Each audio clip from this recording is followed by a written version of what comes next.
ఆసియాలోనే అతిపెద్ద కెనాల్ను పూర్తి చేసిన ఘనత ముఖ్యమంత్రి నారా చంద్రబాబు నాయుడుకే దక్కిందని రాష్ట్ర జల వనరుల శాఖ అమాత్యులు నిమ్మల రామానాయుడు పేర్కొన్నారు.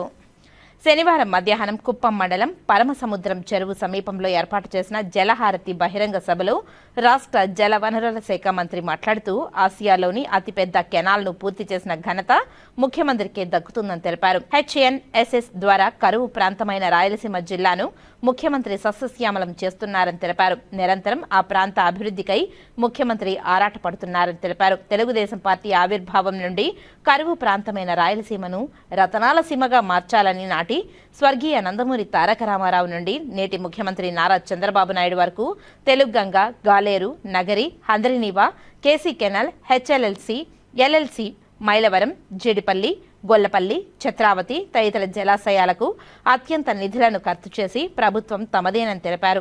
1999 జూలై 9న రాష్ట్ర ముఖ్యమంత్రి చేతుల మీదుగా హంద్రినీవా కాలువ పనులు భూమి పూజ జరిపారని, తిరిగి ఆయన చేతుల మీదుగా పూర్తి చేసి కుప్పంకు నీరందించిన తమ చిత్తశుద్ధిని నిరూపించుకున్నామని తెలిపారు. 738 కిలోమీటర్ల పొడవున హంద్రినీవా కాలువకు 732 మీటర్ల ఎత్తుకు 27 లిఫ్ట్ల ద్వారా ఆసియాలోనే అతిపెద్ద కెనాల్ను పూర్తి చేసిన అభినవ శ్రీకృష్ణ దేవరాయలుగా రాష్ట్ర ముఖ్యమంత్రి నిలిచారని అభివర్ణించారు. చిత్తూరు ఎంపీ దగ్గుమళ్ల ప్రసాదరావు మాట్లాడుతూ శ్రీశైలం నుండి 735 కిలోమీటర్ల ప్రయాణం చేసి చివరి మైలుకుప్పంలోని పరమసముద్రంకు కృష్ణ జలాలు చేరిందని తెలిపారు. తద్వారా వ్యవసాయం చాలా బాగా పెరగడమే కాకుండా భూగర్భ జలాలు కూడా పెరుగుతుందని తెలిపారు.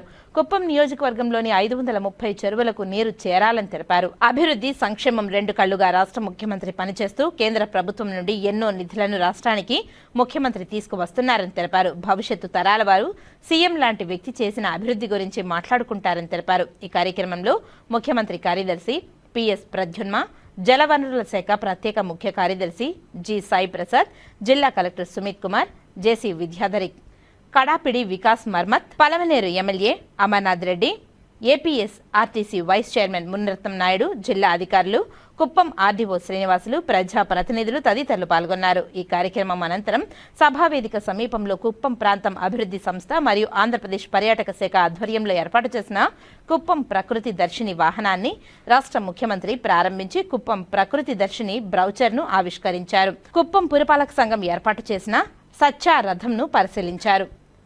బసవతారకం ఇండో అమెరికన్ క్యాన్సర్ ఆసుపత్రి మరియు పరిశోధనా సంస్థ, కుప్పం ప్రాంత అభివృద్ధి సంస్థ ఆధ్వర్యంలో నిర్వహిస్తున్న క్యాన్సర్ వ్యాధి అవగాహన మరియు ఉచిత క్యాన్సర్ నిర్ధారణ శిబిరానికి సంబంధించిన కార్యక్రమంలో భాగంగా సంచార స్క్రీనింగ్ వాహనాన్ని రాష్ట్ర ముఖ్యమంత్రి ప్రారంభించారు.